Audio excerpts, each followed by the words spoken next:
জুমুৰ হৈ গ'ল জুমুৰৰ পিছত আমি বাগৰুম্বা কেনেকৈ দেখুৱাম মোৰ মন আছিল যে বিহু জুমুৰ বাগৰুম্বা তিনিটাক আমি এটা ৰাষ্ট্ৰীয় পৰ্যায়লৈ লৈ আহিব লাগে বিহু হৈ গ'ল এবাৰ জুমুৰ নৱেম্বৰ অক্টোবৰত বা ডিচেম্বৰত বাগৰুম্বা আৰু ইয়াৰ মাজতে বৰাক উপত্যকা বিটিএডি আৰু হিলছ পাৰ্বত্য অঞ্চল আৰু ব্ৰহ্মপুত্ৰ উপত্যকা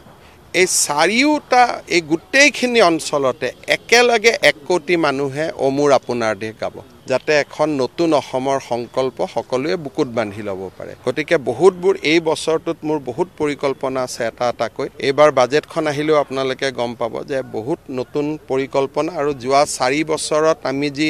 শক্তি গোটালো সাহস গোটালো সেই গোটেইখিনি এই বছৰটো আমি এটা নতুন পৰ্যায়ত লৈ যাব